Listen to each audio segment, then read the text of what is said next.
준비를 했습니다. 이렇게 귀한 예배에 함께 할 수 있도록 초청해 주셔서 감사드립니다. 오늘 마가복음 본문에 의하면 예수님은 안식일에 가버나움의 한 회당에 들어가 가르치심으로 그분의 사역을 시작하십니다.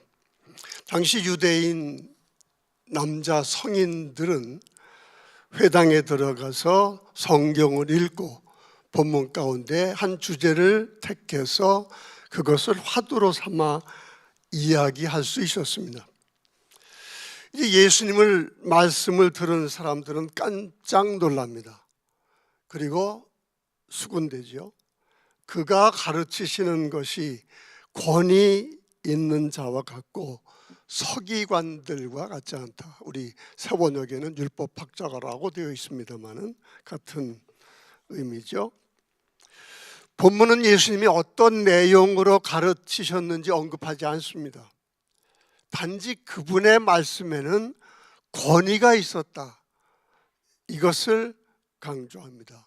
그 권위가 깜짝 놀랄 만한 것이었다. 이렇게 강조하죠. 무엇이 그분의 말씀을 권위 있는 것으로 만들었는지도 언급하지 않습니다. 이렇게 마가복음은 사실 전체적으로 예수님의 가르치는 사역 그리고 그분의 가르침의 권위를 강조하는 그런 특성을 보이는데, 그런 의미에서 예수님의 사역을 이렇게 권위 있는 가르침으로 시작하고 있는 것입니다. 우리 아리스토텔레스는 수사학에 대해서 가르치면서 수사학에 있어서 기본적인 세 요소를 얘기하죠. 로고스, 파토스, 에토스가 그것입니다. 로고스는 전하고자 하는 말의 내용입니다. 내용이 충실하고 또 논리적이어야 사람들은 그 말에 경청하게 되는 거죠. 두 번째는 파토스입니다. 이게 아리스토텔레스가 사실 제일 강조한 것인데, 이 파토스는 열정입니다. 아무리 좋은 내용의 말을 하더라도 말을 전하는 사람의 열정이 없다고 한다면 그 전달의 역량은 감소될 것입니다. 마지막이 에토스라는 건데, 요즘 에토스라는 말은 좀 다양한 의미로 사용되지만은 원래 아리스토텔레스가 말하고자 하는 것은 말하는 사람의 인품, 도덕성, 신뢰성, 이것을 말하는 것이었습니다. 간단하죠. 같은 말, 또 같은 열정을 갖고 말을 해도 누가 말하느냐에 따라서, 말하는 사람의 인품이나 지위에 따라서 그 사람 말의 신뢰도와 권위가 달라진다라고 하는 바로 이 사실을 얘기하는 거죠. 마가복음의 전체를 관통하는 아주 중요한 주제가 있습니다. 그것은 바로 예수님은 누구인가? 라고 하는 질문이었습니다. 즉 예수님의 말씀의 권위를 강조하는 이 마가복음은 그 권위를 예수님은 누구인가? 우리 아리스토텔레스가 에토스라고 말한 바로 그 질문과 연결시키는 것입니다. 그러면 예수님은 누구이시기에 그분의 말씀에는 권위가 있는가? 그분의 권위는 어디에서 오는 것인가? 그리고 이 질문은 바로 그 다음에 관련이 없어 보이는 것 같은 축기 이야기와 관련이 되는 겁니다.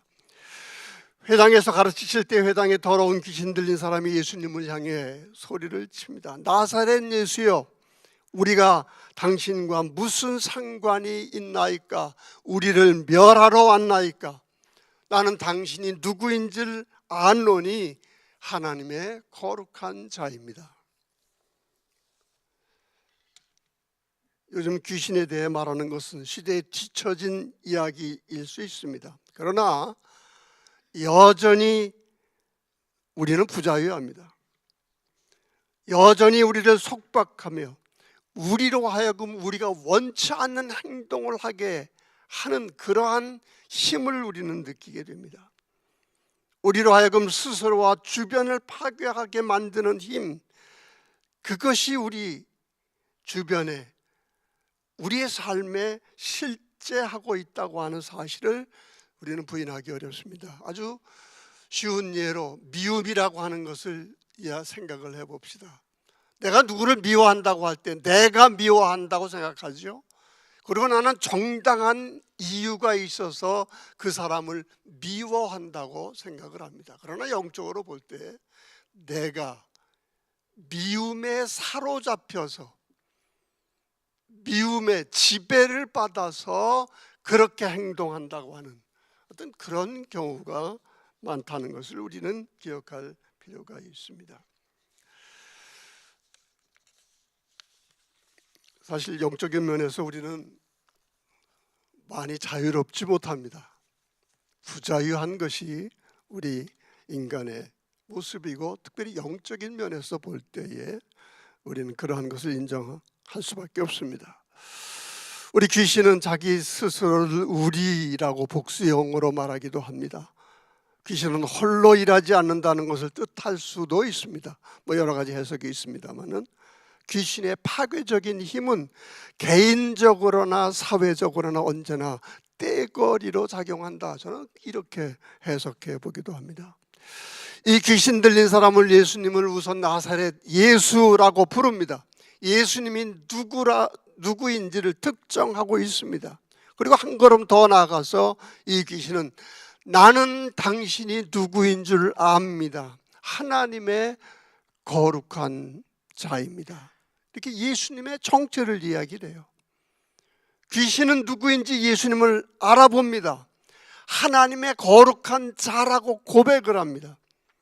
아이러니하게 마가복음에서 예수님에 대한 최초의 신앙 고백은 바로 이 마귀에 의한 것이었습니다. 그리고 귀신은 덧붙여 말합니다. 우리가 당신과 무슨 상관이 있나이까? 지금 예수님께 대해 신앙 고백을 한 그런 귀신이에요. 예수님이 하나님의 거룩한 분이라고 하는 것, 하나님이 보내신 분이라고 하는 걸 이 귀신은 알아챕니다. 그런데 이 더러운 귀신 들린 사람의 특징을 여기에서 말합니다. 당신이 누구인지를 압니다. 하나님의 거룩한 분입니다. 그러나 우리와 무슨 상관이 있습니까? 우리를 멸하러 왔습니까? 여러분, 이게 지금도 일하는 더러운 귀신들의 영입니다. 그들은 하나님이 계시다는 것을 알고 그분이 일하고 활동한다는 것도 압니다. 아무리 이 세상이 혼란스러워도 정의가 승리하고 선이 승리한다고 하는 것 그들은 부정하지 못합니다. 그리고 그들의 악한 행동, 그들의 악한 계획에 끝이 있다고 하는 것도 그들은 압니다. 그럼에도 불구하고 그들은 말합니다. 지금은 우리들에게 간섭하지 마십시오. 우리를 그대로 두십시오. 나중의 일은 나중의 문제입니다. 이것이 오늘날도 우리 사회와 우리들 개개인의 영을 혼란케 하며 하나님으로부터 멀어지게 만드는 마귀의 속임수인 것입니다. 예수님은 그 더러운 귀신 들린 사람을 꾸짖고 잠잠하라고 하신 후 그 사람에게서 나오라 명령합니다. 그러자 더러운 귀신이 그 사람에게 경련을 일으키고 큰 소리를 지르며 나왔다라고 본문은 묘사합니다. 당시 교대 사회에서 죽기는 오늘날 우리나라의 굿과 같은 요란한 것이었습니다. 귀신 들린 사람을 결박하거나 요란한 구판을 벌이거나 아니면 주문을 외우곤 하였습니다. 그게 일상적인 죽기였습니다. 그러나 예수님은 그러한 죽기 의식을 행하지 않았습니다. 단지 그 사람에게 나오라 명령하신 것이 전부였습니다. 그리고 사람들은 놀랍니다. 그리고 그들이 놀라는 걸 어떻게 놀라요? 이는 어찌미냐 권위 있는 새 말씀이로다. 권위 있는 새 교훈이로다.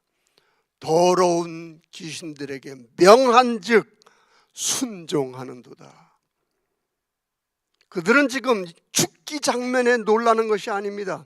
그분의 말씀 나오라 말씀하니 귀신도 순종하는 그분 말씀의 권위에 놀란 것이었습니다.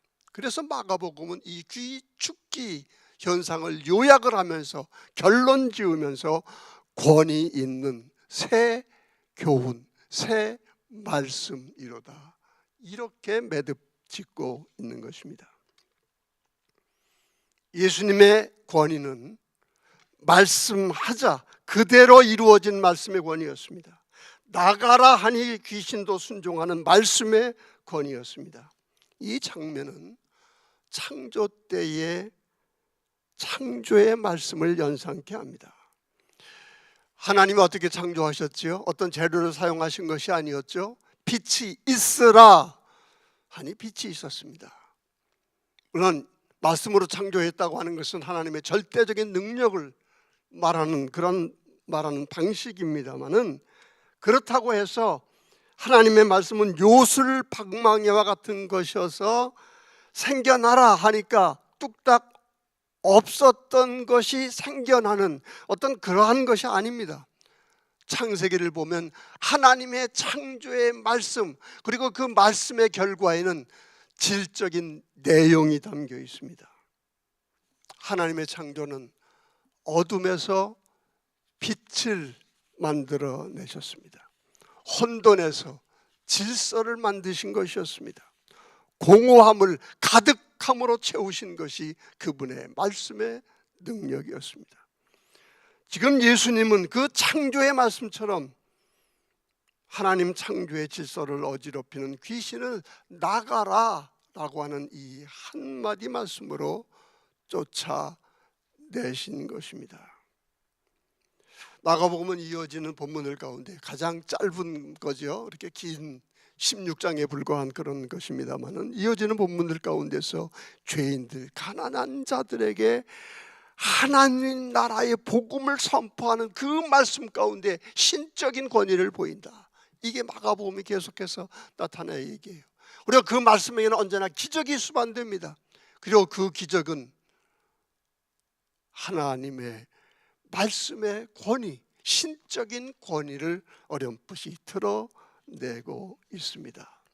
그러나 동시에 마가복음은요, 반복해서 이러한 기적들 가운데 서기관들과는 다른 권위의 말씀 가운데 드러나는 그러한 신적인 그런 권위를 드러내면서도 한편으로는 계속 감춥니다. 이걸 이제 마가복음의 메시아 비밀론이라고 얘기를 하는데, 마가복음의 8장에 보면 이 결정적으로 드러나죠. 예수님이 제자들에게 너희들은 나를 누구라 하느냐 이렇게 묻는 장면이 나옵니다. 그때 베드로가 이렇게 얘기하죠. 주는 그리스도이십니다. 우리가 기다리던 메시아 그분입니다. 이렇게 대답했을 때 예수님은 거기에 대해 긍정도 부정도 하지 않으십니다. 단지 뭐라고 말씀하세요? 자기를 아무에게도 말하지 말라, 이렇게 말씀하십니다. 왜 이렇게 하시는 것일까요? 마가복음 분명히 하나님의 말씀, 그것은 창조의 말씀과 같은 신적인 권위를 가지고 있는 그러한 말씀이다. 이 말씀의 권위 가운데서 그분이 누구인가 라고 하는 질문에 대답을 주고 있지만, 한편으로 그분이 누구인가를 계속해서 숨기고 있습니다. 왜 그럴까요? 저는 이 말씀을, 이 질문에 대한 대답을 우리 본문에서 찾고자 합니다. 본문은 예수님의 권위를 아주 단순하게 서기관의 권위와 같지 않다, 우리 세번역인 율법학자로 되어 있습니다. 서기관들은, 율법학자들은 전문적으로 하나님의 말씀을 연구하고 가르치는 그 당시의 최고의 종교적, 사회적 엘리트들이었습니다. 그러나 예수님은 그들과 늘 충돌하십니다. 왜 그랬을까요? 그저 단순하게 말하면 그들은 하나님의 말씀을 율법 조항으로, 문자로 만들어 버린 사람들이었기 때문입니다. 그리고 그 조항이나 문자를 그 속에 담겨있는 하나님의 뜻을 발견하려는 것이 아니라 그 문자나 조항을 자신들의 옳음을 뒷받침하는 용도로 사용하거나 다른 사람들을 죄인 만드는, 정죄하는 용도로 왜곡시켜 버리는 것을 예수님은 끊임없이 지적을 하고, 그래서 그들과 늘 충돌하십니다. 세상의 혼란, 영적의 혼란은 늘 언어의 혼탁으로 나타나는 법입니다. 인간에게서 언어는 매우 중요한 것이죠. 말할 것도 없이 우리는 언어를 가지고 소통하는 그러한 존재입니다. 그리고 중요한 것은요, 상호간의 이 소통, 언어를 통해서 하는 그 소통, 그리고 그 언어 가운데 나 자신이 들어있는 겁니다. 인격이 들어있는 겁니다. 신뢰성과 도덕성이 포함되어야 하는 것이 우리의 언어인 겁니다. 언어를 통해 소통한다는 것은 단지 지식을 주고받고 그저 우리의 의견을 전달하는 것이 아니라 우리의 인격, 신뢰가 서로 만나는 그러한 사건인 겁니다. 그런데 오늘날 우리는 어떤 언어를 사용하고 있습니까? 우리에게서 언어는 어떤 역할을 하고 있습니까? 우리 언어는 다른 사람을 이용하고 지배하기 위한 도구가 됩니다. 자신을 위장하는 도구가 되기도 하고, 더 나쁜 경우에는 다른 사람을 배척하고 적으로 만드는 그러한 것으로 우리는 언어를 사용하기도 합니다.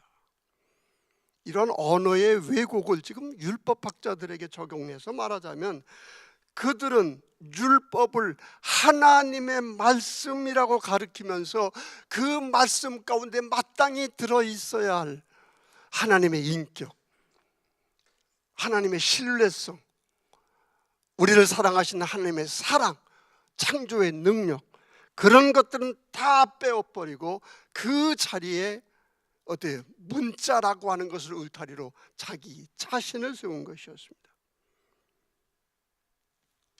마가복음은 단순히 예수님의 권위를 서기관의 권위와 같지 않다, 이렇게 얘기하고 있는데, 바로 이 말씀을 우리는 이러한 면에서 해석할 수 있을 겁니다. 이렇게 하나님의 말씀이 오염된 현실 가운데서 하나님의 진정한 말씀인 예수님은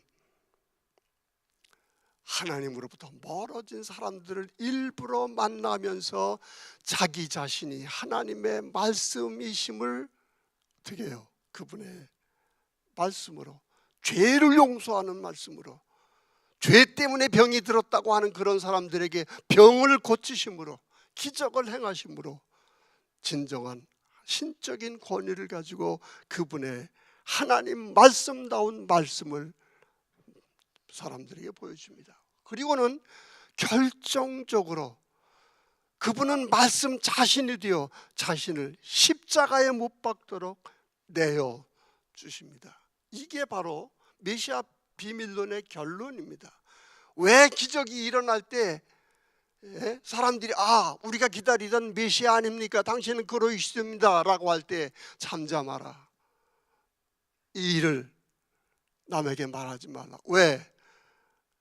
그 결정은 십자가에서 이루어질 것이고, 십자가는 기적과는 정반대의 모습을 가진 우리가 이해하기 어려운 하나님의 말씀의 형태이기 때문인 겁니다. 지금도요, 하나님의 말씀을 십자가에서 찾지 못할 때에 우리는 진정한 하나님의 말씀의 권위를 찾지 못하는 오류를 반복하고 있는 겁니다. 우리를 하나님 말씀에 참으로 순종케 하게 만드는 건 기적이 아닙니다. 우리의 소원을 들어주시는 능력도 아닙니다. 유대 지도자들은 수많은 기적을 같이 목격한 사람들이에요. 그러나 그 기적에 그들은 어떻게 반응했습니까? 기적이 일어날 때마다, 반복될 때마다 그들은 저 예수님을 죽여야 되겠다, 그런 마음을 굳혀갔다고 하는 것을 우리는 성경을 통해서 볼 수 있습니다. 그리고 결국 예수님을 신성모독이라고 하는 죄목으로 십자가에 매달고 합니다. 이런 면에서 지금도 예수님의 십자가는요, 유대 지도자들의 죄와 악의 본성을 고발하고 있는 겁니다.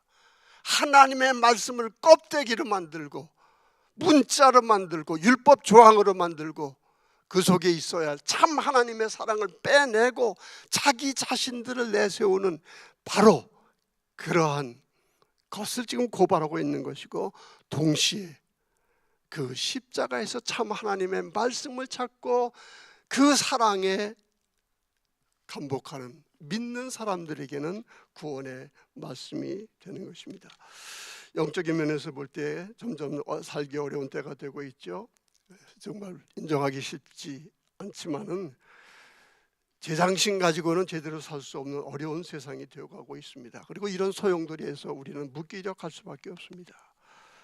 이러한 부자유함에서 더러운 귀신들의 사로잡힘에서 벗어나게 해줄 수 있는 능력은 하나님의 말씀밖에 없다고 하는 것을 우리는 기억해야 합니다.